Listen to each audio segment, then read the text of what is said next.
Now then, let's begin with a simple explanation of the class trial. During the class trial, you will present your arguments for who the killer is and vote for who done it. If you vote correctly, then only the blackened will receive punishment. But if you pick the wrong person, I'll punish everyone besides the blackened, and that person will earn the right to leave this island. I'm sure you guys are starving by now, but let's get revved up and raring to go! Whoever survives will be treated to a fancy lunch. Guess what? Rabbit curry is on the menu! Huh? I'm not the main ingredient, right? I'm here today because Coach Nekomaru risked his life to protect me. I'm gonna be the one who avenges him. I'll definitely find out who the killer is. I'm definitely not tempted by curry. Got it? Akane! You seem to have an impressive amount of drool flowing from your mouth. Hey, why don't we try going over the incident? We weren't able to leave Strawberry House, so I want to make sure we get a detailed understanding. I discovered Nekomaru's body a little before 7 a.m. I headed over to Grape Tower for Monokuma Taichi and found the body there. Hajime and Chiaki were also with me. Hajime was with Miss Sonia and Chiaki that early in the morning? Don't tell me you three were together since last night! Imbecile! I am not some woman with flexible legs. Of course you're not. You're much classier than that. With legs like those, I could probably do the splits real easy. We just happened to run into each other on the first floor of Grape House and went to the tower together. And then, the three of us discovered Nekomaru's body. The body discovery announcement was made soon after. Akane heard that and rushed over. We heard the body discovery announcement too, from Strawberry House, obviously. As I recall, we found out the elevator was out of order, which left us stuck. So we decided to go to the tower for the time being and headed for Strawberry Hall. But someone even broke Strawberry Hall's door button. We couldn't go anywhere because of that. Thinking we should at least find some method to communicate, we set our sights on the lounge telephone. Forget these boring intros. Let's talk about the killer. Anyway, it's definitely someone from Strawberry House. What do you mean, definitely? There's no way a chick would kill someone so cruelly. So it must be one of you Strawberry House dudes. One of you better hurry up and confess, or I'll break all of you in half! You're the cruelest one here! Now, enough with the lovers' quarrel. We need to think about this seriously. We don't have the luxury of discussing irrelevant things. The incident this time has many questions. The incident notwithstanding, I also have many questions. Then let's start with something even Miss Sonia can understand. The weapon. Well, the weapon is obvious, right? What the heck, you guys? The weapon! You can totally tell just by looking. I guess we should figure out the weapon first. The weapon was right there at the scene of the crime! That pillar, huh? No, the hammer! The killer used that hammer and beat the crap out of him! If it was unexpected, I suppose that is possible. That's right! It was a surprise beating! The weapon is decided! No, I can't accept that that hammer was the murder weapon. Why not? Why can't you accept it? A lot of oil was flowing from Nekomaru's body, just like human blood, right? If the hammer was used to beat Nekomaru, you'd expect some oil to be on it at least. But that hammer was clean. So that's why you can't accept that it's the murder weapon. Well, yeah, but the killer might have wiped off the oil later. Why? Well, obviously, to make the hammer look like it's not the murder weapon. Then why bother cleaning the oil? If they didn't want it to look suspicious, they would have discarded the hammer. You're pretty insightful, baby gangsta. Baby gangsta? Me? Just so you all know, I was trying to test you guys. I thought, maybe you guys mistook the hammer for the weapon or something. It seems that was a waste of time. Then what was the real weapon used to murder Nekomaru? That's the problem. There wasn't anything else at the crime scene that looked like a potential weapon. Then, how about we look at it from a different angle? If it doesn't have oil on it, it's not the weapon. So whatever has oil on it must be the weapon, right? The only thing with oil on it is that broken pillar. Then that pillar is the weapon! Coach Nekomaru got clobbered with that pillar! Nobody could withstand a blow from that pillar. Even if you used 100% of your muscle strength, it would be impossible to wield it as a weapon. Why? We tried to move it, right? Yeah, that pillar was pretty frickin' heavy. But there's one dude who could have lifted that pillar. Huh? Who are you talking about? Coach Nekomaru's robot body! With that dude's super strength, lifting a pillar would be real easy. So, he lifted the pillar, and then what? Did he use it to beat himself? You mean Nekomaru killed himself? Don't be stupid! He ain't the type to commit suicide! Then even if Nekomaru could have lifted that pillar, it has nothing to do with the case at all. Well, I guess you're right. What the heck? But that's a problem. If it's not the pillar, then there's no other weapon we can think of. There may be a way to use the pillar as a weapon without lifting it. Huh? For reals? Yes, for reals. I see. So my gut was right after all. All right, it's up to you, Sonia. Prove that pillar was the murder weapon. Understood. Then I shall give it my all. Sonia, here I go! There's no need to lift that pillar. If the pillar was not lifted, beating him with it is beyond a dream. What about tipping the pillar over? They aimed right for his head and bullseye. Even I could probably tip it over. Considering the pillar's weight, it probably exerted a ton of force.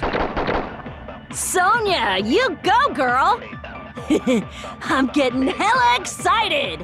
If Nekomaru was crushed by the pillar, then there should have been fragments on top of his body. Huh? Fragments? The pillar fragments were scattered beneath Nekomaru's body, but there weren't any on top of his body. If the pillar had been tipped over and crushed him, the fragments should have been on top of his body instead. I briefly considered that too, but it's probably not what happened. I see. That was entirely my bad. If they didn't tip it over, then how did the killer murder Nekomaru with that pillar? How much longer are you gonna focus on the pillar? Just let it go already! There's no way I can let it go. I'm positive that Nekomaru was killed by that pillar. Why are you so certain about that? I just have a feeling. A feeling, huh? That's just your instincts. But we can't say for sure that that instinct is wrong, can we?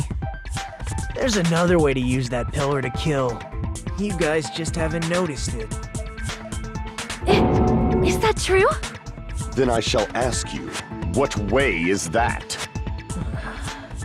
You guys, the same as usual. You're unable to clear a path to the future with your own powers, so you just stand there and falter. What a waste of talent. And you all intend to fight the Future Foundation? You make me laugh. What did you say? Regardless, it's not like I want to die with the rest of you. So I guess I should lend a hand. Hey, Nagito. What the hell happened to you? How come you're not talking like a lunatic anymore? I've learned a valuable lesson. Ignorance is by far the greatest shame. Huh? What do you mean? Who cares? Just tell us how the pillar was used to kill! Well, first of all, the pillar itself is not enough. But when combined with a specific item, there's a way it could be possible. A specific item? Of course, the ultimate weapon. Ultimate weapon? Isn't that the thing you get when you clear the final dead room? So, Nagito knows what the ultimate weapon is? Of course I know, but I'm pretty sure everyone else has seen it, you know? We've seen it? That's right. You've seen it clearly. Because I, the one who has claimed dominion over evil, am the ultimate weapon. I am he who cuts the insolent catalyst which flows out from the chaos with the sword of victory. It's only fitting that I deserve to be called the ultimate weapon. No, you are far greater than the ultimate weapon, since you wield your 4 dark devas of destruction. I see. I don't know why, but I'm not liking this. Cut the bullshit and say it clearly.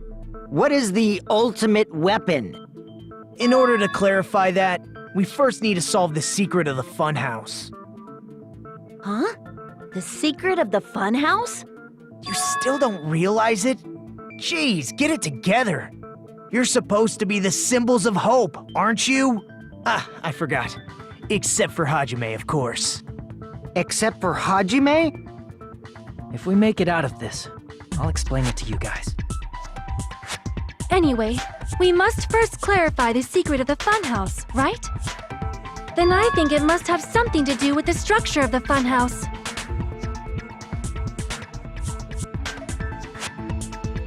Strawberry House leads to Strawberry Tower, and Grape House leads to Grape Tower. But in actuality, they are both the same building, and both houses are linked to the central tower. It is undeniable that such a sweet building structure is the secret of the funhouse. Man, not only does that make perfect sense, but Miss Sonia's beautiful voice is just so soothing. Faux show! I shall leave this matter to your discretion. In truth, Strawberry Tower and Grape Tower are actually the exact same place. So that's the secret of the funhouse. Is that really it?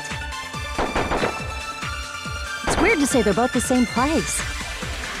I mean, the walls are different colors. And the designs on the floor are also different. We've already settled this problem. Give it 10 years before you argue with Miss Sonia.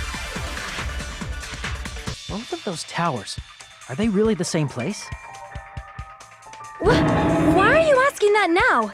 Do you harbor a grudge because my kingdom destroyed your homeland? Hajime, I won't tolerate any sort of rebellion. I mean, doesn't it seem strange? When we went to Grape Tower from Grape Hall, Nekomaru's body was in front of the door to Strawberry Hall.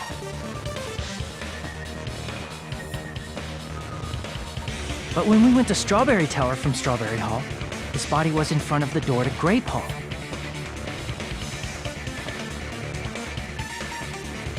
It's probably some kind of trick, like the floor rotating 180 degrees or something. If it is, then see? That means it could have passed as the exact same place, right? If so, then what?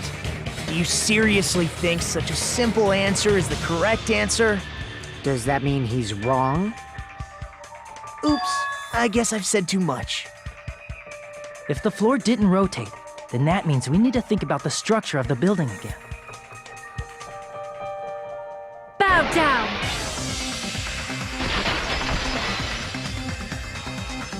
Then how about this? somebody moved Nekomaru's body. While we were moving from Grape Tower to Strawberry Tower? But we should have all been together during that time. Even if they tried to move the body inside the tower. Then Monokuma did it. While we were moving, Monokuma quickly moved things around. But Nekomaru's body wasn't the only thing moved. Are you saying the broken pillar was moved too? If it is too heavy to carry, let them roll it. Just like if there is no bread, let them eat cake. Moving the body and pillar is possible, but it would have been impossible to move the oil on the floor. Huh? When the position of Nekomaru's body and the pillar changed, the oil surrounding his body moved too. Physically moving all of the oil like that is simply not possible, no matter how you look at it. Then it's impossible to think it was moved. I am terribly sorry. I cannot believe I got so fired up. It's all right. A fired up Miss Sonia is awesome to watch. So what really happened? Does that mean the two towers aren't the same building? We can't be certain of that either. Not when the experiment involving the handbook I left on the tower floor was a complete success. Yeah, the e-handbook was still there. That's why we thought the two towers were the same building. If they're not the same building or two different buildings, then what are they?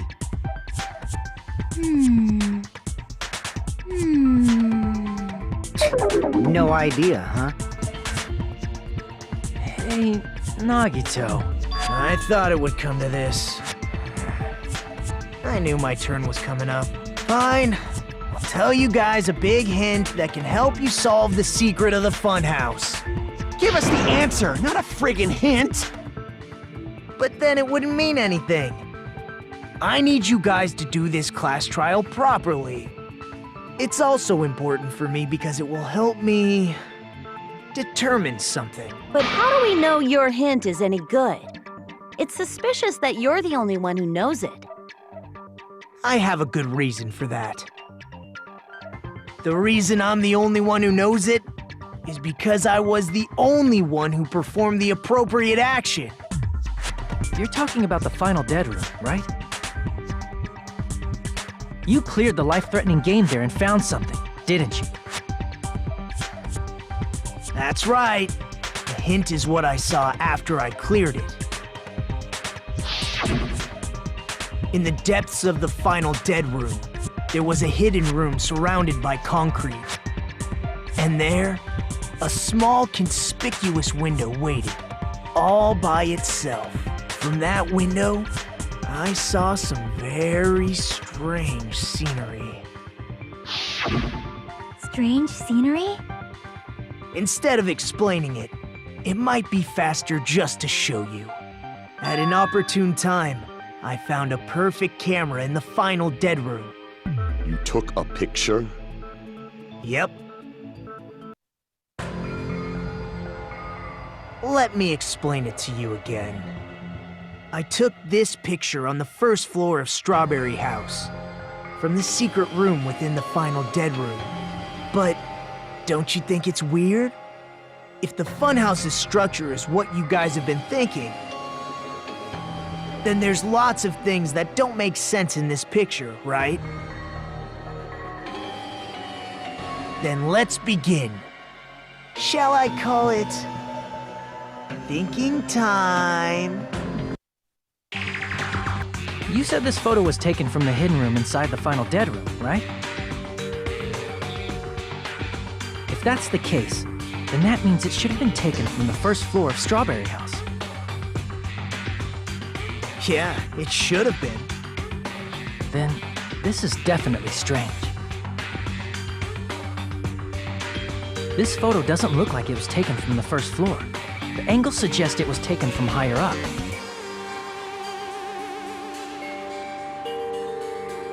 I see. And is that it? If the structure of the funhouse is what we thought it was,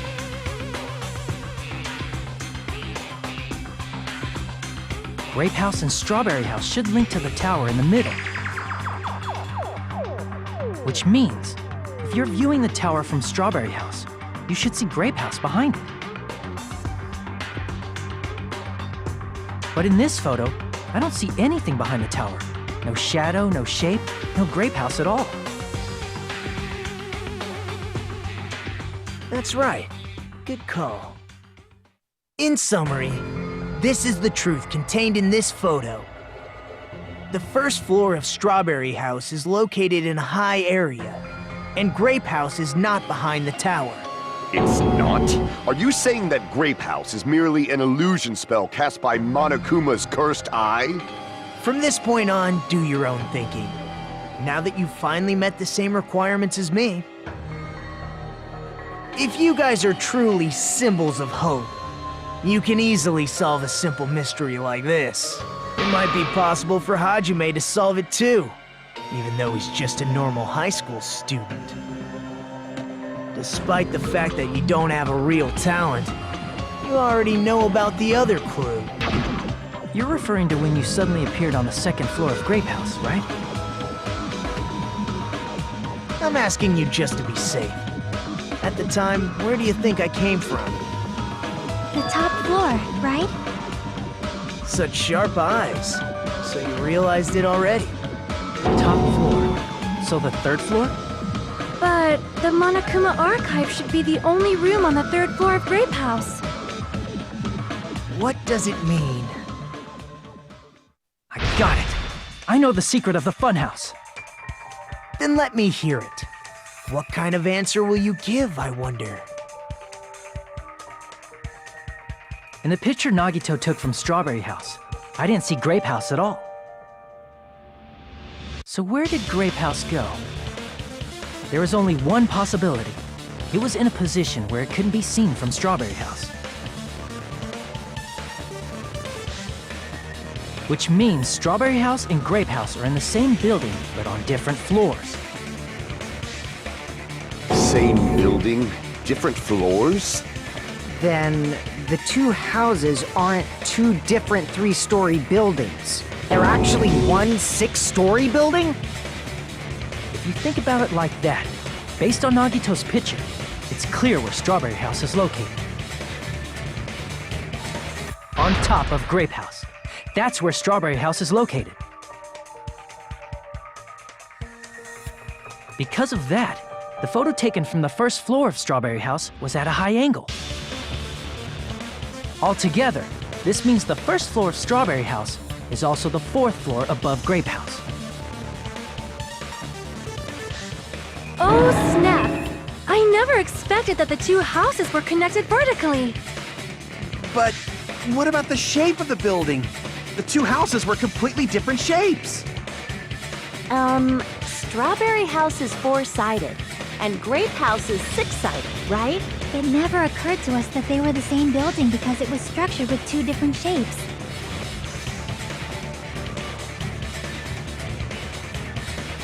A quadrilateral and a hexagon, overlaid atop each other to misdirect how we would perceive them. And it worked, didn't it?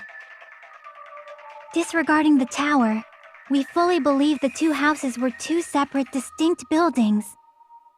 In order to conceal the unique design of the funhouse, Monokuma put us to sleep so we couldn't look at the outside of the building when he brought us to it. You've just been Kuma'd! Don't you think a building full of so many surprises totally deserves to be called a fun house? Then it's true? The building was really like that? That's right! Those two houses exist on different floors in the same building! Constructing a building like that on your own without my knowledge? How horrible! Then what about the towers? Are they arranged vertically just like the houses? Yeah, Strawberry Tower and Grape Tower should have also been different floors inside the same building.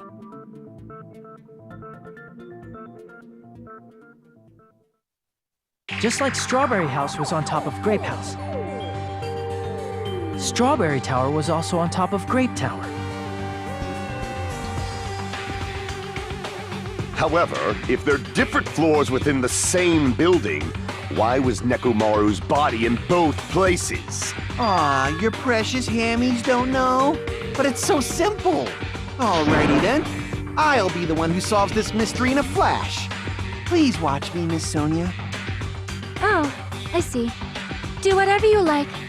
I'll definitely make her watch me. I'm gonna stand out till she notices me. I'm gonna solve this mystery in a flash. And hurry up, dumbass! One of the bodies in one of the towers was actually a dummy. You mean a fake body? Nekomaru died with a mechanical body. It should be possible to construct a dummy from spare parts. You're magnificent, Gundam! No fair! You totally stole my spotlight! So which one was the fake body? Shut up! Just pick one of them!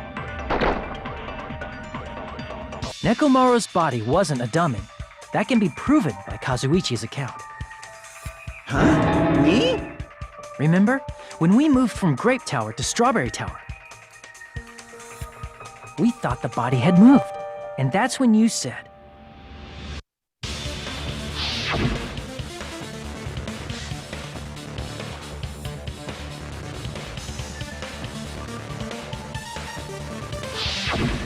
right up until that moment, you were disassembling Nekomaru's body at Grape Tower, right? The killer couldn't have known how you'd take apart his body, so they couldn't have built a dummy. Unless Kazuichi was the one who built the dummy, then it would be a different story.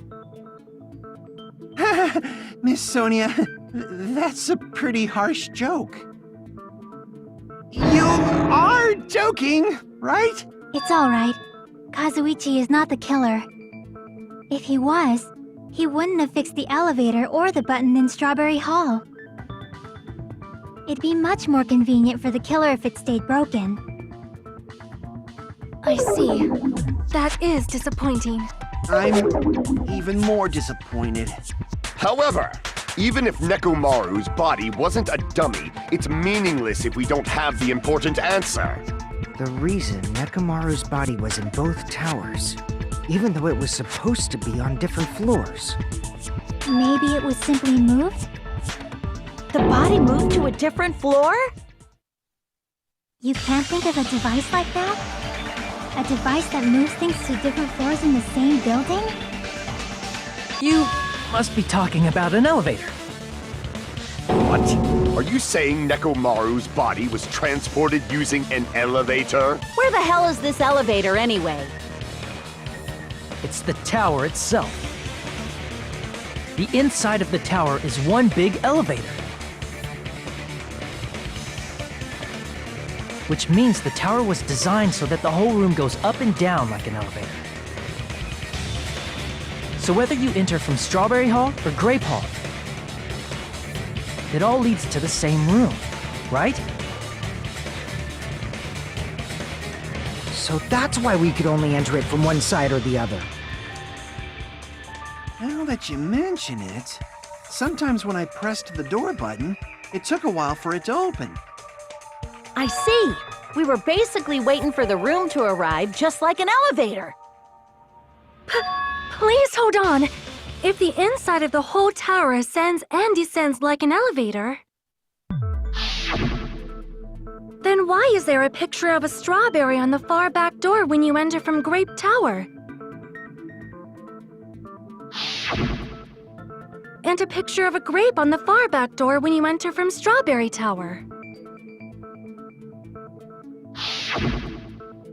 If the room just moves up and down like an elevator, there's no reason for the doors to change.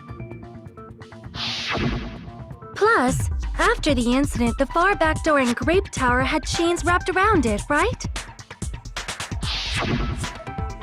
But when we entered Strawberry Tower, those chains were gone.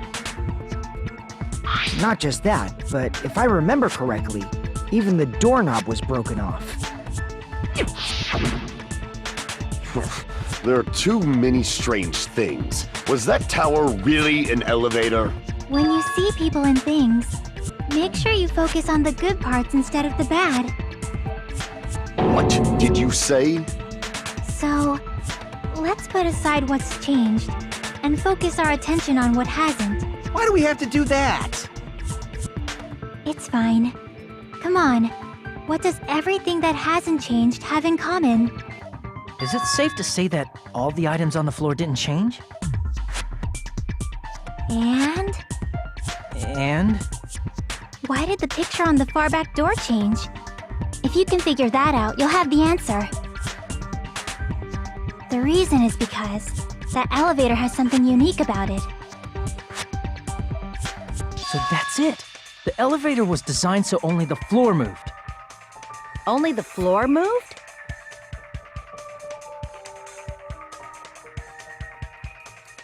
Which means the whole room wasn't an elevator, only the floor was. That's why we saw different doors in each tower.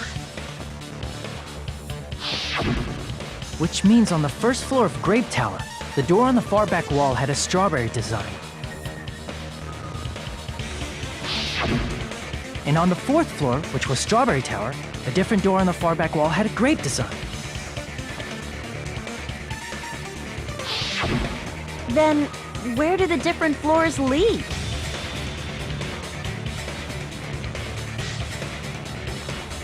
I want to say they lead outside, but they're probably just for show.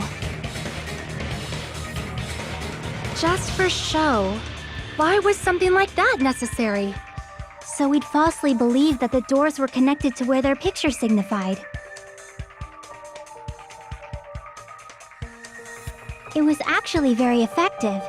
Because of that, we totally misunderstood the building's structure. I don't get it. But I guess it means whoever designed this building had a totally twisted personality. Did you hear that, mon ami? Don't blame this on me. Take responsibility for yourself. Then I'll take responsibility and gently caress you. Like, there's no way that's gonna happen. Stop with the tasteless jokes. By the way, what does the chain on the far back door in Grape Tower mean? It was probably wrapped there by the killer to keep us as far from Strawberry Tower as possible. Why? Because of that chain. You guys thought you couldn't enter there, right? The killer destroyed the Strawberry Hall button, so we'd stay away from Strawberry Tower. Everything was done to tamper with the evidence, so we wouldn't find out about the secret of the funhouse. The appearance of a body in the tower would contradict what we thought we knew about the building. In that situation, if we'd gone to Strawberry Tower, we'd have seen that contradiction firsthand. And using that as a clue, we might have discovered the truth. The truth that the two houses and the two towers are actually one complete vertical building. The killer wanted to keep us from learning that. That's why they made us stay away from Strawberry Tower. They destroyed the button and wrapped a chain around the door just for that? Would it really have inconvenienced the killer if we learned the true structure of the building? It would have been a major inconvenience. After all, this funhouse is strongly connected to the ultimate weapon that killed Nekomaru. Hold on. You're progressing much too quickly. There's still a contradiction concerning the building structure. What a pain. It's fine already. Gundam, please proceed. You said earlier that Strawberry House and Grape House are connected vertically, right? If so, how does the contact elevator supposedly transport us from one house to the other? If that elevator moves vertically, then when your back is facing the elevator, both towers should be on the same side. But does this reflect reality? Inside Grape House, Grape Hall is on your right when your back is to the elevator. And inside Strawberry House, Strawberry Hall is on your left when your back is to the elevator. Which means the houses are on exact opposite sides of the tower. Answer me, fiend! What does this mean? What does this mean? If the two houses are connected vertically, The elevator should move. vertically, not horizontally. However, at both houses, if the contact elevator is behind you, the towers are in opposite directions. Which means your reasoning. It's clearly contradictory. What's with this iron curtain of teamwork? Isn't that right, Kazuichi? Huh? Me? Come on. You used the elevator while you were holding that compass Nagito gave you, right? Ah, that. Yeah, it was pretty strange. From start to finish, somehow the compass needle rotated 180 degrees. Rotated 180 degrees? Meaning, as the elevator moved between the two houses, it also rotated 180 degrees.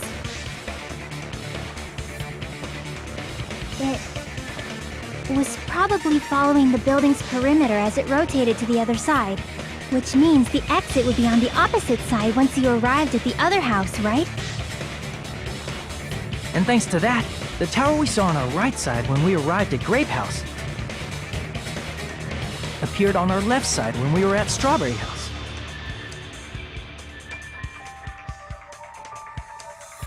An elevator that rotates while it moves. Is that even possible? It's like something from an amusement park. Well, a funhouse is an amusement park attraction, you know. And since the building doesn't really need to be structurally practical, it makes for some splendid fun. That's not splendid at all. You're inhuman. You say I'm inhuman, but I'm just a bear. So I was never human to begin with. I'm different from these lowly humans. So we're done with the secret of the funhouse, right?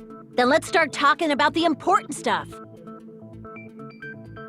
What's the ultimate weapon that killed Nekomaru? And how'd they combine it with the pillar? Huh? You still don't know what the ultimate weapon is yet? It's what I found at the Octagon, you know. What is the Octagon? I haven't heard about that yet. Oh my... I can't believe I have to explain that now. As long as you know what an octagon means, you can solve this simple mystery easily. If I recall, an octagon is a shape with 8 sides, right? I didn't expect you to know that.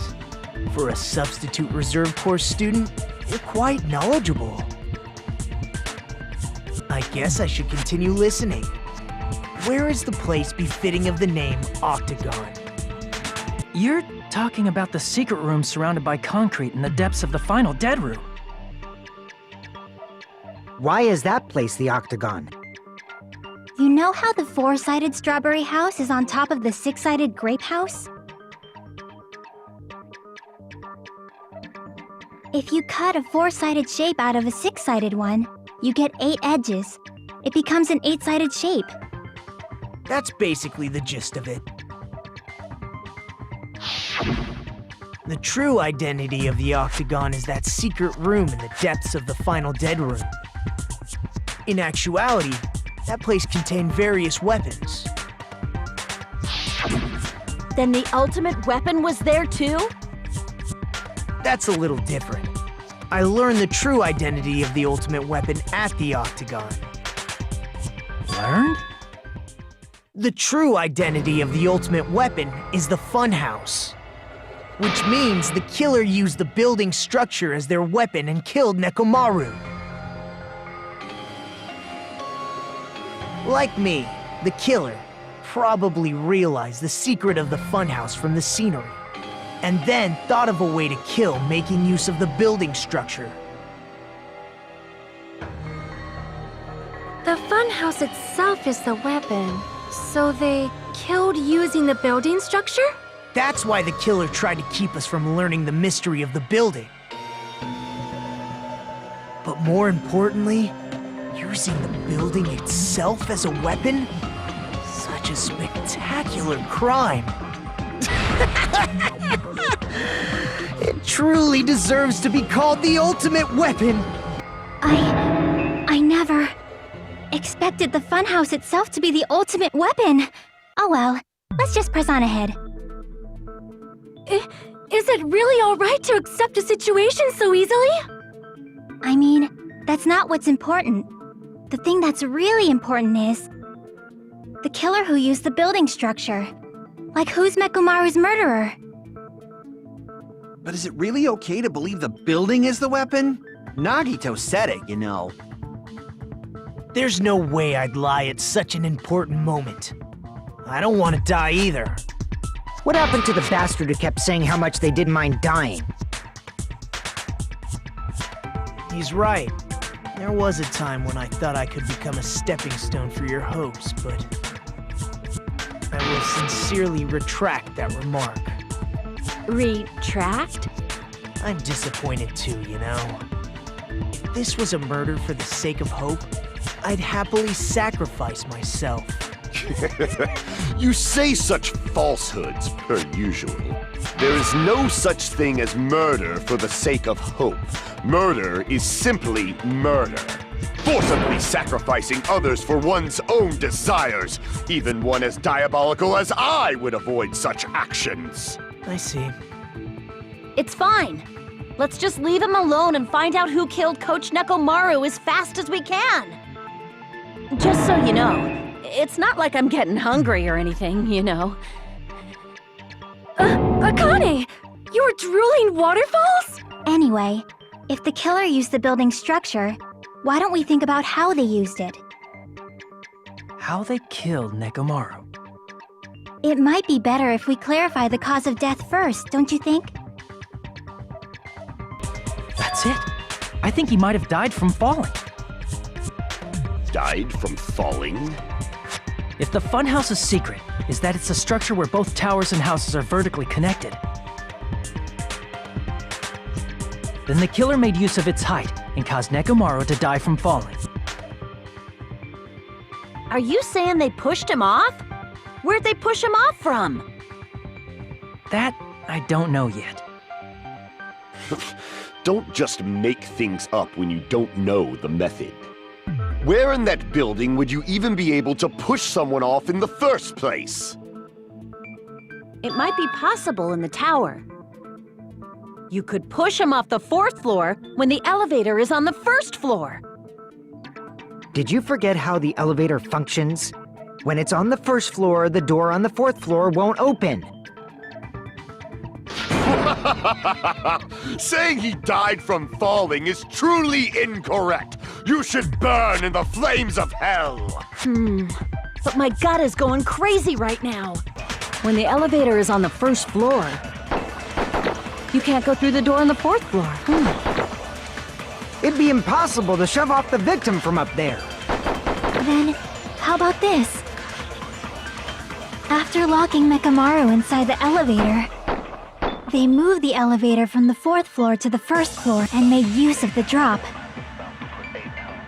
Hold on, did you forget the elevator has a sensor? As long as there's a moving object inside, the other door won't open. Which means the elevator wouldn't have moved either. That must be the threshold of that elevator.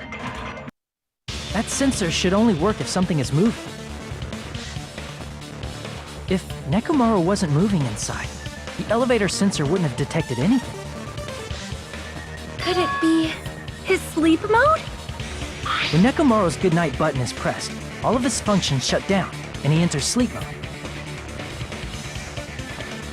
If he's in sleep mode, the elevator sensor wouldn't have noticed him, right? I see. So that's how... However, even if they moved the elevator in that manner, Nekomaru would have just moved along with it. There would have been no drop for him to fall and die from, yes? That's what I was about to explain, before Kazuichi interrupted me. Silence, pest! Now you're calling me a pest? If you arrange it a certain way, You can cause the drop within the elevator. So you're telling us all to think about the arrangement, right? That arrangement is... The hammer is suspicious. Isn't it about time we went over the pillar again? What about the oil on the floor? The doorknob on the floor seems suspicious. How about we all shut up and listen to what Chiaki has to say? Silence, pest! Don't be so cold. What if I start to enjoy it? Didn't the doorknob have scrape marks on it? That might have been where it got scraped by the wire. Is that the same wire that was tied around Nekomaru? The tip of that wire was tied into a loop. If the elevator moved while that loop part hung from the doorknob... If they did something like that, he would have been suspended in midair! That's right. He was suspended in midair. Huh? The killer tied up Nekomaru with the wire while he was in sleep mode. Tied the tip of the wire into a knot and hung it on the doorknob to the 4th floor. With that, they moved the elevator from the 4th floor to the 1st floor of Grape Tower.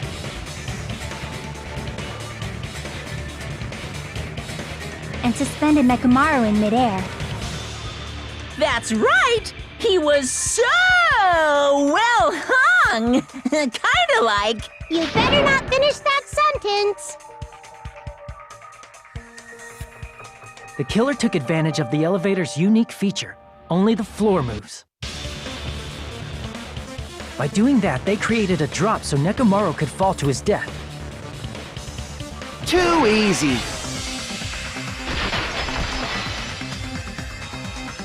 So what if they created a drop? There's no way you can make him fall and die with just that. Why? If Nekomaru is suspended in midair like that, then how do you get him to fall? Because if he's suspended in midair, he won't die if he doesn't actually fall. What do you think would happen if Nekomaru woke up while he was suspended upside down in midair? What are you saying? Like, how would he even wake up? He has an alarm inside his body. As long as it was armed, it would have deactivated his sleep mode. Which means the killer set the alarm before they suspended Nekomaru. If you woke up from an alarm and realized you were hanging upside down and had no clue why... If something like that happened to you, you would start panicking a lot, right? Instinctively, your body would start moving. Nekomaru probably did exactly that. And then, in order to make him fall from the force he was generating, the wire was hung on the tip of the doorknob so it would easily slip off. In actuality, the scrape marks caused by the wire were near the tip of the doorknob, right? But Nekomaru didn't fall because the wire came off, right? He fell because the entire doorknob came off. When Nekomaru awoke, he must have struggled much more than expected, which caused the doorknob to break off. Was that unexpected for the killer too? Well, that's probably it. If they knew it'd leave behind evidence like that, they would have at least tried to do something to cover it up. I see. So that's how Nekomaru fell to his death. Do you finally understand now? Yeah. It appears it's just as Miss Sonia said. I'm just a pest. No, I'm not just a pest. I'm a total fucking pig. Isn't that right, Miss Sonia? If I'm a fucking pig, you can say so! No, I believe you gave your all. Hey! Why aren't you teasing me anymore? This guy. He gets off on this! So thanks to that alarm, Nekomaru ended up falling while he was still hanging upside down. That doesn't mean he just crashed straight into the floor. Of course, you know that too, right? When Nekomaru fell to the floor, He ended up colliding with the pillar. Isn't that it? Finally, the pillar! So that's how the pillar shattered, and why oil was spilled all over the place. See, I told you the pillar was the weapon. My gut was totally right. Well, the pillar was a bonus. It's not even clear if the killer intended that, or if it was just a coincidence. At this point, it is quite difficult to find a clue that will lead to the killer. Then what about the alarm? I'm positive the alarm was set for 7:30 a.m., and if we map it out from there... Hold on, baby gangsta. Stop calling me baby gangsta! What'd you just say? Did you say the alarm was set for 7:30 a.m.? You didn't check it yourself? Nekomaru's alarm was set for 7:30 a.m. Nah, that's impossible. Because even though I slept in a little, I still got to the tower at 7 in the morning. Now that you mention it, so did I. There was no way I could be late for Monokuma Tai Chi, so I left for Grape Tower before 7 a.m. And if we found Nekomaru's body there, it would have been before the 7:30 a.m. alarm went off. It appears yet another contradiction has been birthed. How were you able to discover Nekomaru died at 7:30 a.m. when you went to the tower at 7? That's what I want to know! We headed for Grape Tower before 7 a.m., I am certain.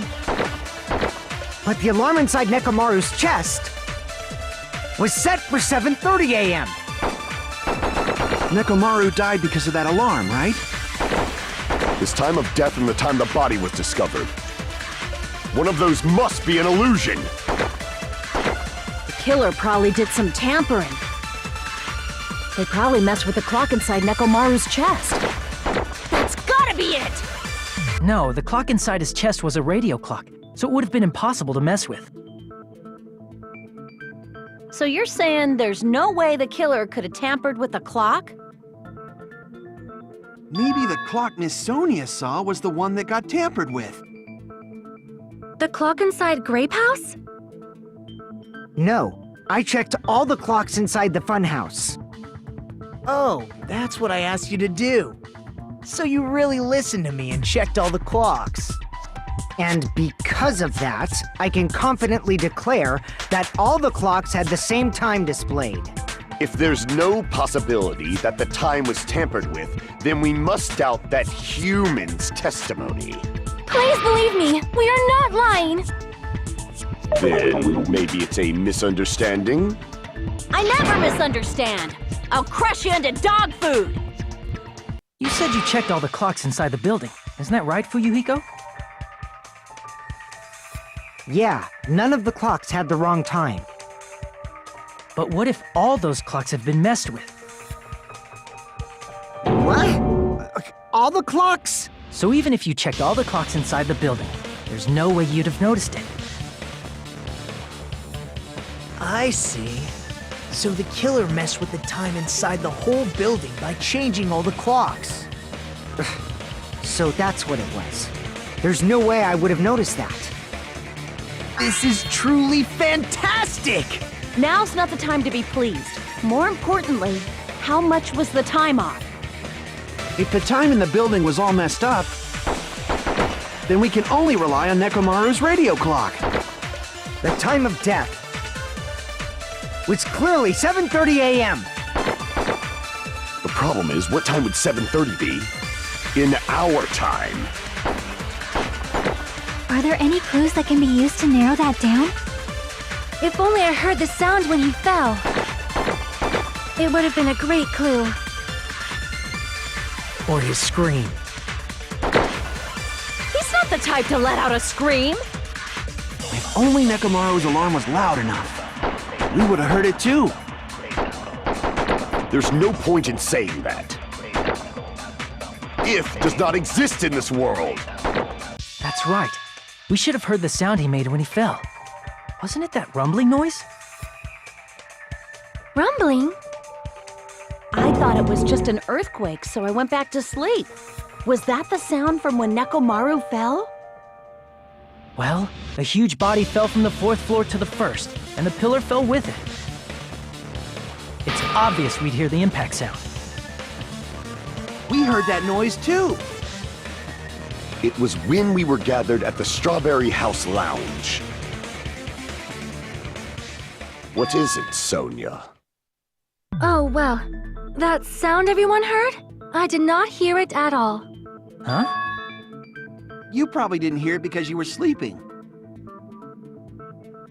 I could not sleep at all. I was awake the whole night with hunger pangs. There's nothing to worry about. What's important is that rumbling noise anyway. If we use that rumbling sound as a reference, we might be able to figure out how much our time was off. I heard that sound probably around 5:30 in the morning. Huh? You can tell? I instantly woke up and left my room. And that's when I saw the clock in the lounge. Excellent work, Akane! Nekomaru's alarm went off at 7:30, and if we heard the sound of his impact at 5:30, that means our time was off by 2 hours. 2 hours? That much? We were starving pretty badly. There's no way we would have noticed. Plus, the funhouse has no windows. And there weren't any Monokuma announcements either. However, for what reason did the killer alter our perception of time? The reason is obvious, so they can lure out just Nekomaru. If you messed with the clocks and used a specific thing, you definitely get Nekomaru to the tower alone, right? From there, the killer's plan was a splendid success. That's all it means. That's it. The killer made use of the Monokuma Tai Chi activity in the morning. How did they use it? We were required to go to Grape Tower every morning at 7 a.m. for that activity, right? But if they mess with all the clocks inside the building, what would that do to us? We wouldn't be able to attend on time, but that wouldn't affect Nekomaru. His radio clock had the exact time. That's right. In doing so, the killer was able to lure him to the tower by himself at the precise time. Then, when I witnessed Nekomaru early in the morning... If I recall, you witnessed Nekomaru around 5 a.m., and if that time was also 2 hours off, it should have been 7 a.m. Yeah, that's pretty much it. At that time, he was heading over to Monokuma Tai Chi, right on schedule. I see. Now that I think about it, I realize what Monokuma meant when he said those words. Too early! He didn't even ask you yet! When you said everyone, you were including us, right? We thought we came to the tower on time, but in truth, it was way past the meeting time. Ah, geez! That's, well, how should I put it? What was it? You know, tripping over a foot, or something like that. Are you talking about tripping over someone else's fault? Wrong! Too bad! Liar! I'm right! That's not it! It's incorrect! That's definitely the correct answer. You always get so stubborn like this. Let's just ignore the peanut gallery. Now that we've found out how the killer lured Nekomaru, the number of suspects has drastically decreased. Hey, why would that decrease the number of suspects? Don't be a friggin' liar! You'll know I'm not lying when you listen to what Fuyuhiko's going to say next. Huh? What the hell do you mean?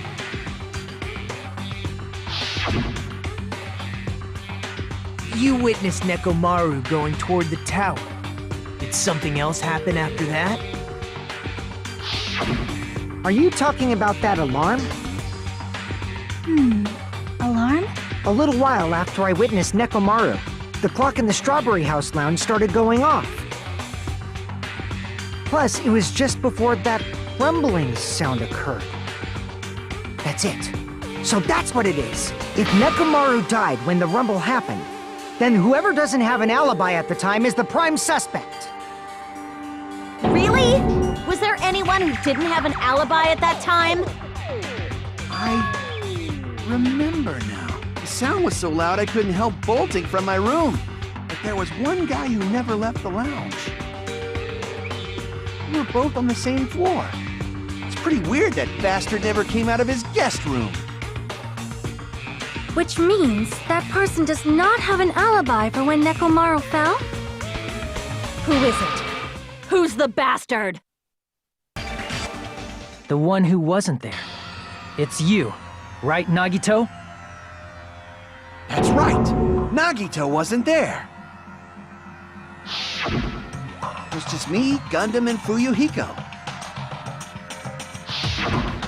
You didn't come out, even though the alarm was going off like crazy. You weren't in your room, were you? If that's the case, where were you? Please, say something! If you don't hurry up and answer, I'm gonna suicide dive you! If I may be frank, even if I wanted to go to the lounge, I couldn't. You couldn't? What do you mean?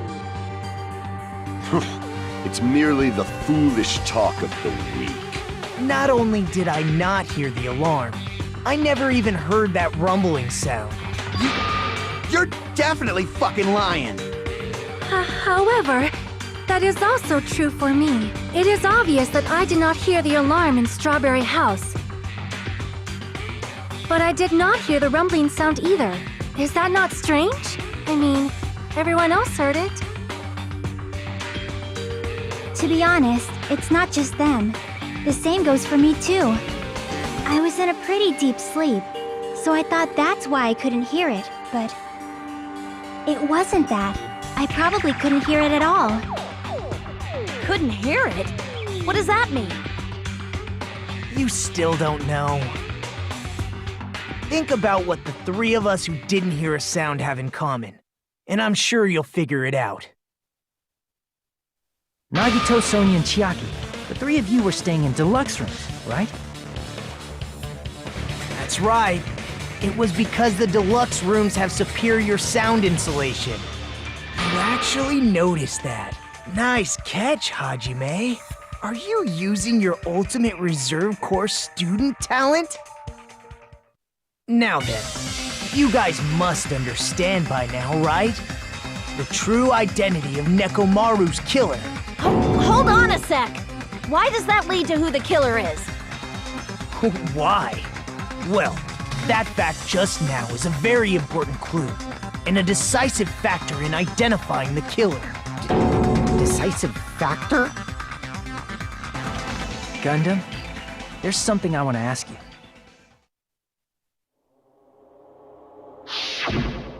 When the alarm rang at the Strawberry House Lounge, you rushed over there too, right? What's wrong with that? If the bell of catastrophe rings throughout the night, it is the universe's providence to stop it. Why were you able to hear it? Hear what? I mean, you were also staying in a deluxe room, right? Nagito was staying in a deluxe room in the same house on the same floor, and he couldn't even hear it. So why were you able to hear that alarm? Now that you mention it... Gundam? There is only one possibility. You weren't in your room at the time. That's why, even though you were staying in a deluxe room, you still went to the lounge. Am I right?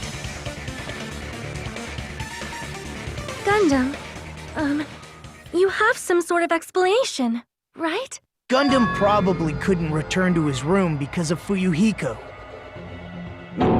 Me? After you saw Nekomaru heading to the tower, you stayed at the lounge for a while. Am I correct? Until the moment that alarm started ringing, right? If you were in the lounge for that long, the killer who had left earlier obviously wouldn't be able to go back. Even though Nekomaru's murder was a death trap that utilized the alarm in his chest, the killer still needed to prepare the murder in advance. Like putting Nekomaru in sleep mode and tying him up with the wire. In order to do that, the killer needed to be waiting for Nekomaru at the tower.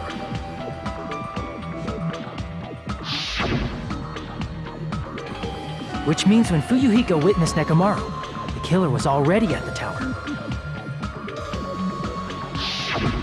And once they tried to go back, they couldn't because Fuyuhiko was at the lounge. In their original plan, the killer should have returned to their room before the alarm in the lounge went off. And they were supposed to stay in their room. They weren't planning to come out and go to the lounge. Which means they wouldn't have heard the alarm or the rumbling sound, thus proving they were in the room. Just like us. The best case scenario would have been if those two in the lounge had gone to check the deluxe rooms. After all, if they personally saw the killer sleeping in their room, it gives the killer a stronger alibi. Unfortunately, they failed to secure that alibi. Because I was in the lounge. So the killer couldn't go back to their room, and ended up hearing the lounge's alarm. But why'd you come out? You should have hid till the excitement died down. If Gundam tried to hide, and if those two went to his room to check on him, he would have been found out. That would have been the worst possible outcome. That's why he couldn't just stay hidden. If those two had just checked the deluxe rooms as planned, that would have been ideal, but... how ironic. The moment Fuyuhiko set foot in the lounge, your plan was doomed. Gundam? Please, can you at least say something? Answer me this, including myself in my 4 dark devas of destruction. How many ears do we possess? Huh? The answer is 10. That's right, I possess 10 ears. That means I have 5 times the hearing of a normal human. The soundproof system here may as well not exist. Is that your argument? You bastard! Do you understand the situation you're in right now? Do not panic. The truth shall now commence. At the time, I left my room to go to the bathroom. By coincidence, I heard the alarm. That's right. That's all it was. The world is always so simple. Are you saying it was just a coincidence? Isn't that timing a little too perfect? And yet, I'm being suspected by all of you. It seems it was actually horrible timing on my part. I see. You're still holding out. Well, you don't have to admit it. We're going to decide who the killer is with the majority vote anyway. So, why don't we just go ahead and start voting? It's obvious that Gundam is the killer. Hold on a sec. You know, Hajime, this class trial, this killing, it's merely the opening act, you know. Hey! What do you mean the class trial is just the opening act? Perhaps I should say, it's just a farce. Just a boring farce. So boring, so stressful. I'm so painfully bored that I might develop stomach ulcers. Seriously. Let's just hurry up and finish this before I collapse from poor health. Nagito, something definitely happened to you, didn't it? Hmm? At some point during the investigation, your behavior became even weirder. What actually happened? Did you discover something? Well, let's just leave that fun for later. And finish this opening act already. Ah! You said opening act again! Please hold on! We have yet to hear Gundam's rebuttal! But he's completely shut up. Perhaps he can't argue anymore. Gundam! I was simply at a loss for words after being dumbfounded by your pathetic assumption. In fact, I shall deny the very basis. Your assumption has been wrong since the beginning. Since the beginning? Based on your assumption, I hung Nekomaru from the 4th floor of the tower and made the floor descend to the 1st floor. From there, after returning to Strawberry House, I was present when the alarm at the lounge went off, correct? Although going to and fro is busy enough as it is, how would I be able to travel between both houses anyway? I see. The contact elevator was broken. As I recall, the killer tampered with the Grape House control panel, which shut down the elevator. Plus, the stopped elevator should have been facing the Grape House side. If so, the human who used the elevator would have left it at Grape House.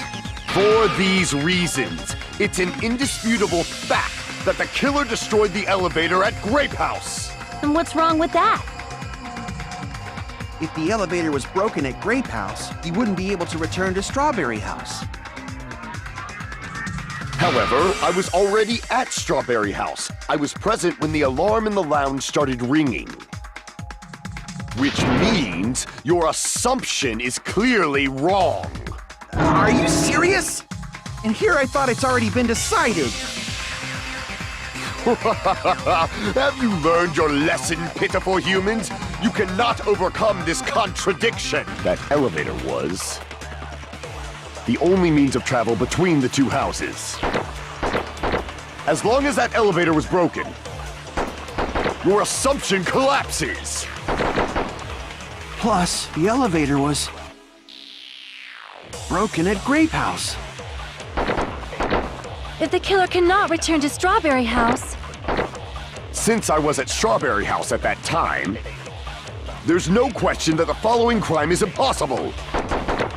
It would have been different if they had an accomplice. Or if there was a secret passageway. How much longer do you plan to lecture me? Why don't we stop this already? No, there should have been another way to move between the two houses without the elevator. Such a method does not exist! Then why don't we ask the person who actually used that method? Nagito, you should know. What are you talking about? Don't play dumb. You appeared so suddenly that one time because you used that method, right? There's a secret passage connecting the 1st floor of Strawberry House to the 3rd floor of Grape House. Isn't that right? Jeez. Once again, I let the reserve course show off. But you're right. There's a door on the floor of the Octagon, which is on the 1st floor of Strawberry House. After I opened the door and went down, surprise, surprise! I ended up in the Monokuma Archive, which is on the 3rd floor of Grape House. Meaning, the 3rd floor and the 4th floor are actually connected. Plus, once you've cleared the final dead room once, you can pass through it as many times as you want. If they used that secret passage, they could have gone between the two houses as much as they wanted. Infinity Unlimited Flame! However, what if the killer was unaware of the existence of the final dead room? There's no way they didn't know. That is merely an illusion you have fabricated from your own suspicion. If you value your life, you should stop with your scrutiny. There's no way I can stop. Did you say? Don't make me angry! You wouldn't like me when I'm angry! The wire used to string up Nekomaru's body. The hammer that looked like the weapon, and the chain on the door in the tower. Those are all the items that weren't in Funhouse. Where did the killer obtain them? The only place I can think of is the Octagon. There were various weapons and tools there. I'm pretty sure I saw stuff like wires, hammers, and chains too. Since those items were used in the crime, there's no doubt that the killer went to the Octagon. If that's the case, they obviously know about the secret passage too, right? It seems this is the end. Normally, we'd end up listening to Hajime lecture us with a very long summary of the case. But there's no reason to waste any more time on this opening act. So I'm going to end this right now. Hey, what are you... First of all, by messing with all the clocks in the building, Gundam tried to lure only Nekomaru. The elevator was probably broken by that point. Thanks to that, Nekomaru wasn't able to go to Grape Tower, which was supposed to be the meetup point. So he tried going over to Strawberry Tower, just like we did when we found out the elevator was broken. Well, it's obvious he'd attempt that. At that time, we didn't know the two towers were the exact same place. Also, the button in Strawberry Hall wasn't broken, so he was easily able to enter Strawberry Tower. But surprise!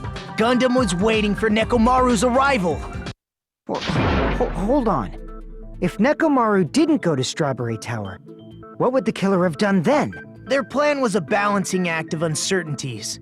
But even if they failed, they probably wouldn't have minded. They can just greet everyone the next morning as if nothing happened, and come up with a different plan. And, without such a risky plan, they wouldn't have been able to lure him at all. I'm going to continue summarizing the case, okay? Through this, Gundam successfully lured Nekomaru to Strawberry Tower. There's no way he could fight head-on with the robotic Nekomaru, so by pressing the goodnight button, he rendered Nekomaru powerless without fighting him. Hold on! You... What did you just say? That I didn't battle? What's wrong with that? Don't mess with me! Don't mess with me! I cannot ignore those words! Why are you angry all of a sudden? You fools do not understand! You don't understand at all! Ha! You make me laugh! After all this time, you still don't understand anything at all! I don't understand anything. What does that mean? It appears I cannot finish just yet. Maybe I'm just a human destined for hell. However, I cannot finish just yet. I cannot finish! What do you intend to do? It's obvious! I'm going to destroy your illusory assumptions! Are you saying you still have more? You still have room to argue? Your words. You said I pressed Nekomaru's goodnight button. However, that button was on the back of Nekomaru's neck. To press it, I'd have to get behind him. It's not easy to get the drop on Coach Nekomaru. It's even more difficult if it's a one-on-one situation. Just as I thought, truly frail. Succumbing so easily to this simple argument, it was just a mere illusion. If you want to set me up as the killer, at least surpass your own human limitations. That's wrong, Gundam. You're the one who's wrong. Such a wonderful line. However, I cannot say that I'm satisfied. Listen well. I shall teach you 2 tips for making someone admit their defeat. First, you must crush them with your own overwhelming power. And as for the other, you must provide a reason that will persuade that human. You have not fulfilled either of those yet. Even if you didn't get behind Nekomaru, you should have been able to press the button on the back of his neck. As long as you have the power of the hamsters you keep with you. Oh? Are you seriously saying he used his hamsters to press the button on the back of Nekomaru's neck? Of course that'd be impossible for a normal hamster, but it would have been possible for Gundams. In fact, we saw that with our very own eyes. right? Now that you mention it, after Ibuki was killed in the music venue, one of Gundam's hamsters retrieved the piece of wallpaper from the baton lighting, right? Hey, with your friends and their exceptionally smart brains, it must have been possible to secretly get one of them behind Mechamaru and press the button on the back of his neck. How about it, Gundam?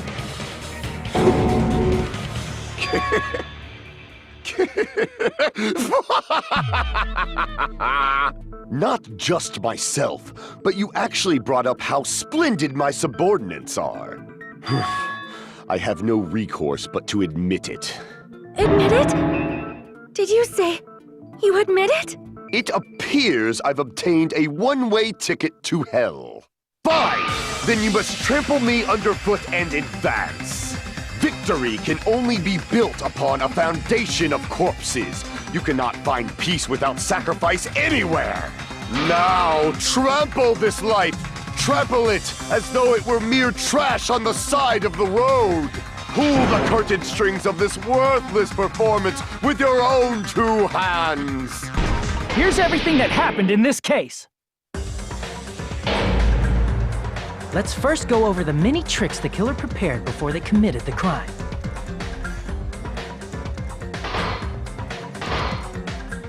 First, they destroyed the contact elevator. This separated Nagito and the others in Strawberry House from our group in Grape House. Next, they lured Nekomaru out by himself by turning back all the clocks in the funhouse by 2 hours.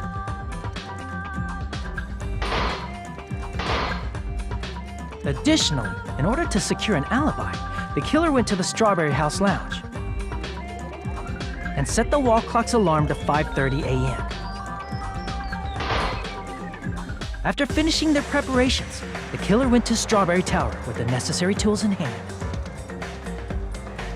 They obtained these tools from the Octagon, which you can enter once you clear the final dead room. This means the killer discovered the secret of the funhouse faster than anybody else. That secret being, Strawberry House and Grape House are actually the same building.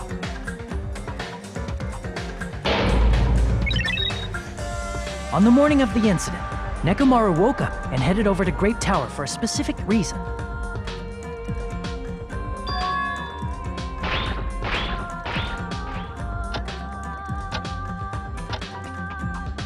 There, Fuyuhiko, who was at the lounge by coincidence, witnessed Nekomaru. According to Fuyuhiko's testimony, that was around 5 a.m., but by that point, the killer had already messed with our perception of time. In actuality, Fuyuhiko witnessed Nekomaru at 7 a.m. That's also the same time Monokuma Taichi begins. Nekomaru went to Grape Tower to participate in that.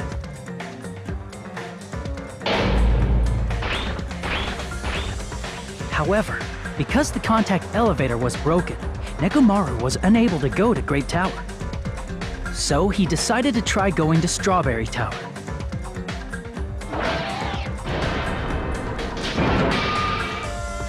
But the killer was waiting for him there.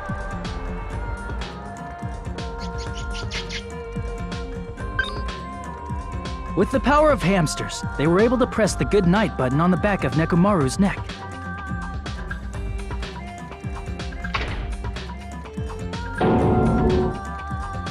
This forced him to enter sleep mode, rendering him immobile. From there, the killer began preparing to use the ultimate weapon.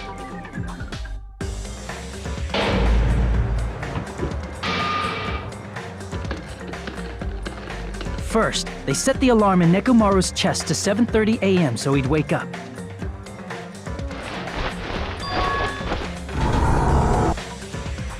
Then they tied him up with a metal wire, tied the tip of the wire into a loop, and hung it on the doorknob.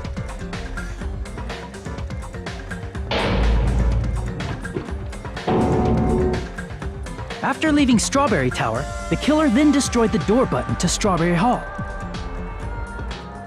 They did this to keep us from entering Strawberry Tower. and to keep us from discovering the secret of the building's structure that they used to kill Nekomaru.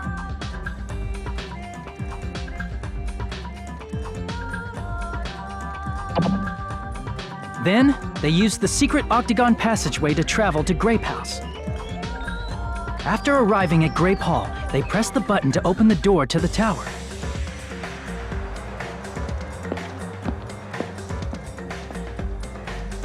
When that happened, the elevator-like floor of the tower began descending. And Nekomaru's body was still inside, dangling upside down in midair from the wire. The killer entered Grape Tower to see if their setup was successful.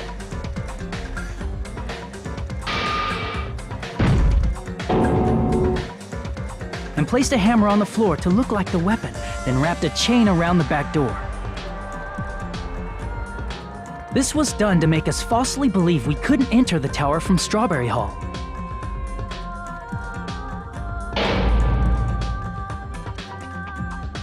With this, the killer finished their setup and tried to go back to their room using the secret passage. So they could craft their alibi when Nekomaru died from the fall.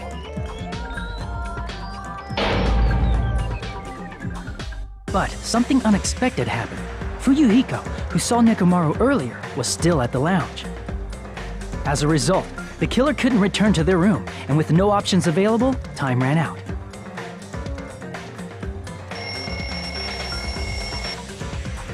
The lounge's wall clock alarm started ringing at 5:30. Well, actually 7:30. To avoid a worst-case scenario, the killer was forced to appear in front of Fuyuhiko with the others.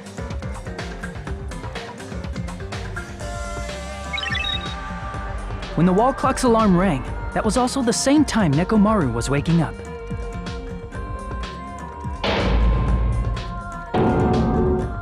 He woke up while he was still hanging upside down, so he couldn't help but sway his body powerfully. Originally, the loop of wire was only supposed to slip off the doorknob. But because there was a heavier load than expected, the doorknob ended up breaking.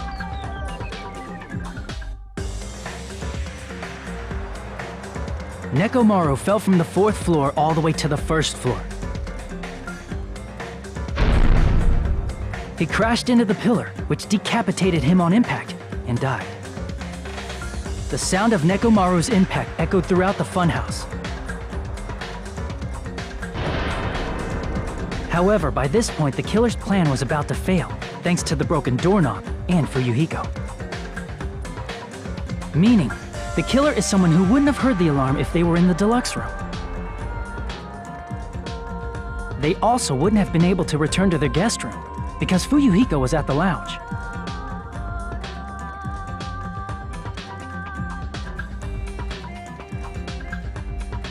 That someone is Gundam Tanaka. I can't think of anyone else but you.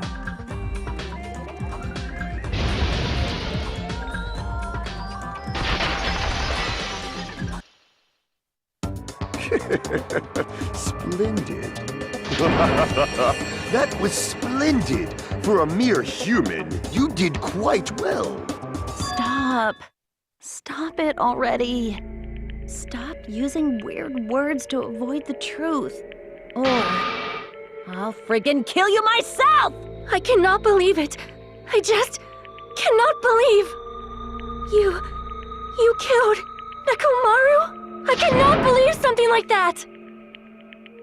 You don't wish to forgive me? Do you feel regret? Then finish it! Cast your impure votes for Gundam Tanaka! My beloved, deadly foes, let the voting time begin!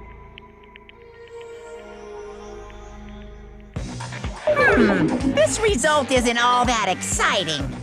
Now then, please pull the lever in front of you and cast your vote. Who will be chosen as the blackened? Will you make the right choice or the dreadfully wrong one? Please pull the lever!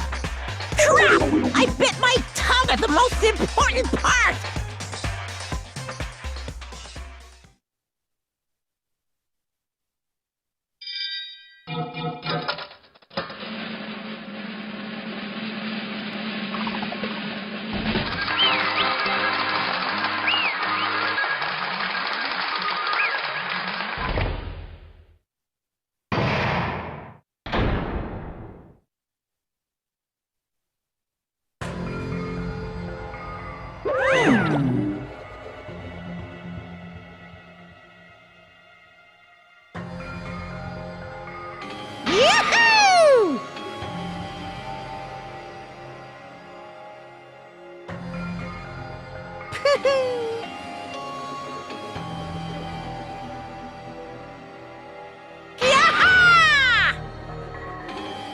face!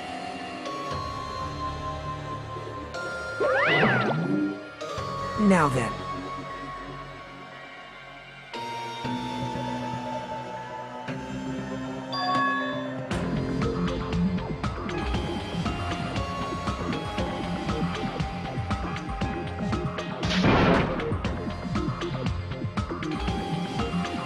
Jeez.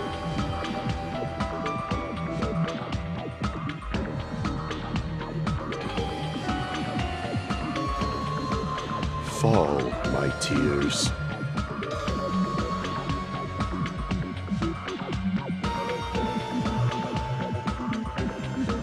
Listen well.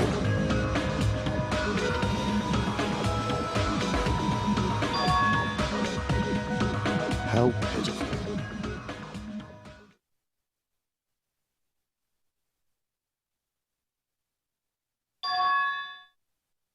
Fine.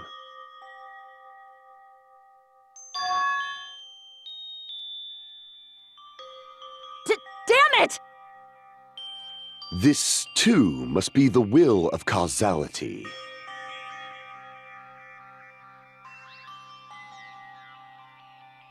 You.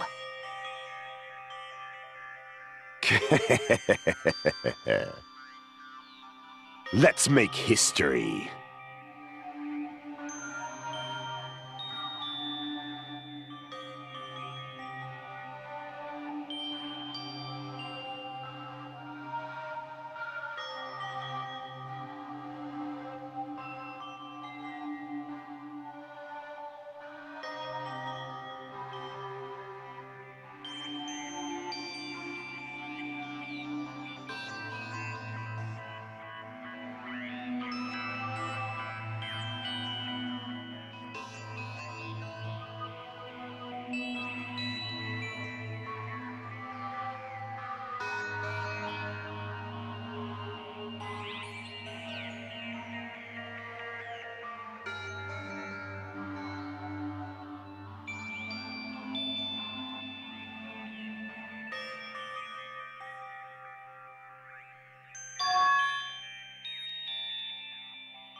That is...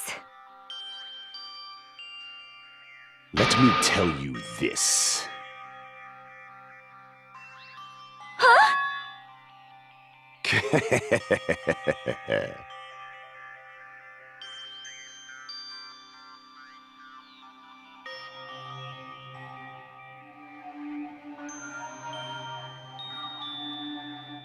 I can see it!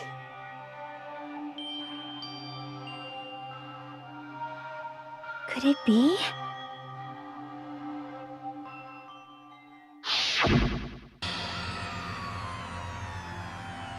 Sensing even my subtle killing intent, as expected of you, Nekomaru. This scorching, stinging, tense atmosphere. I've been a team manager for so long, I'd nearly forgotten this. This is great! What a comforting atmosphere! That's a great line. And what is your reason? Do you intend to resolve this situation by killing me? I am the Warlock, Gundam Tanaka. Heroes, Lords of Darkness, and even the gods themselves flee from me. I need not cling to any trivial reason. I'm simply going to kill you because your very existence is an annoyance. You'll drench your soul with evil until the bitter end, huh? Splendid! In response to your spirit, I shall kill you with all of my might! I won't go easy on you! Don't even think about holding back! Don't waste your breath on cowardly tactics! Give me everything you got! Nekomaru need die! Your blood will drench the foundation of my empire! That is...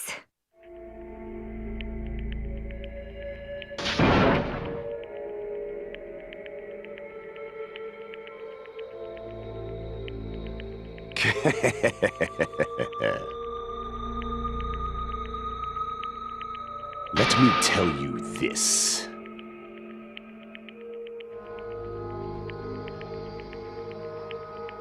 You weakling!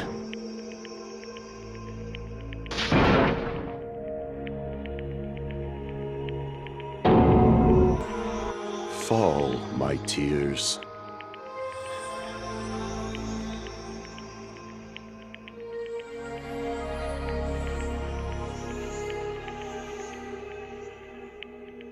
If you flinch, you will die! Let me ask.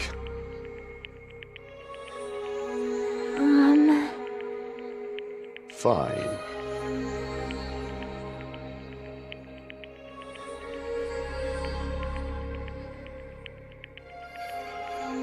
Listen well!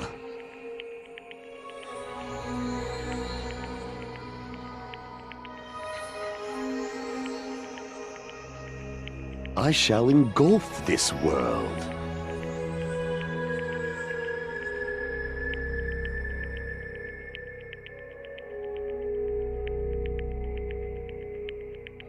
I renounce you! You. But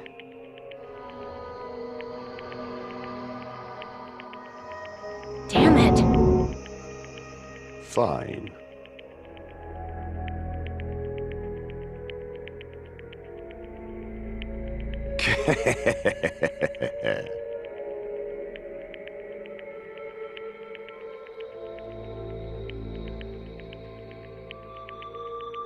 Fall, my tears.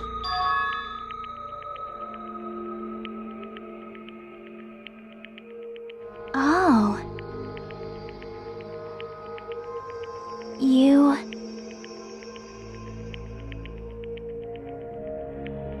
Let's make history.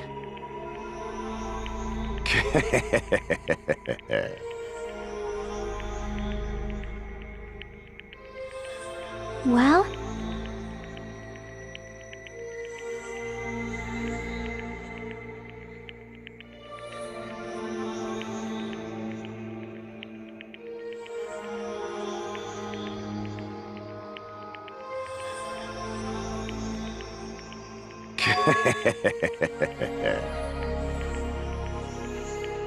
My name is Gundam Tanaka!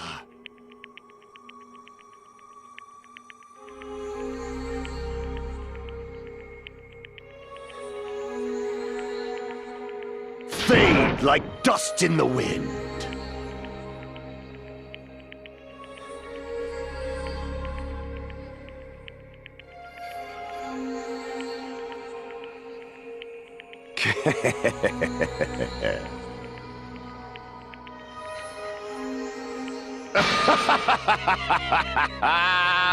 Yes, indeed.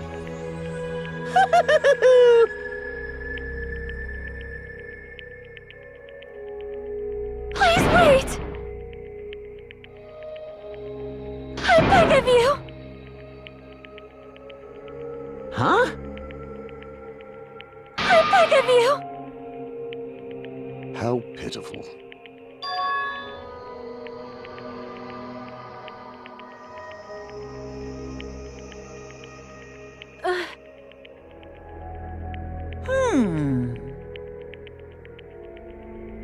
Fine. What is it, my four dark devas of destruction? Are you worried about me? Oh, my feared four dark devas of destruction, that is not like you at all. However, there is no need to fear. In this world, I am only a temporary visitor. I was simply visiting for a moment, and now that my duty is complete, I must return to the darkness. That is why, until the very end, pride, conceit, courage, insolence, fearful of nothing, daunted by nothing. Let us laugh uproariously! That is Gundam Tanaka! I shall stick with my evil until the very end! Open sesame pandemonium! I shall fill hell with true hell! Let's give it everything we've got! It's punishment time!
Damn it.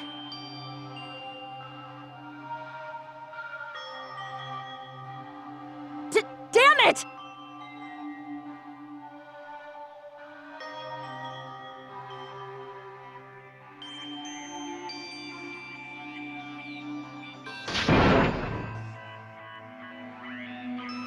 The worst. Oh.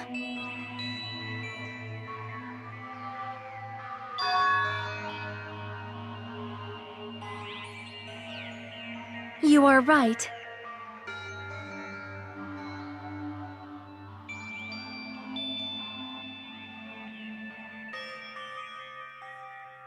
You are right.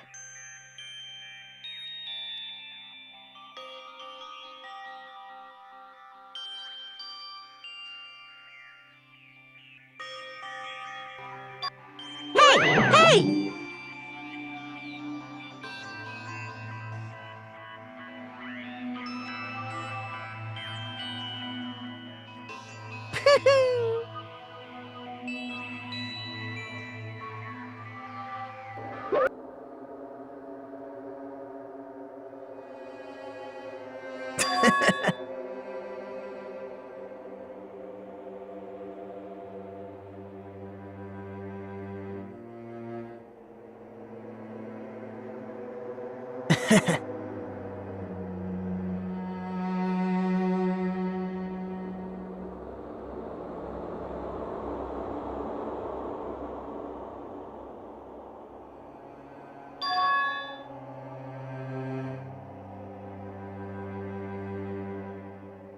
Well...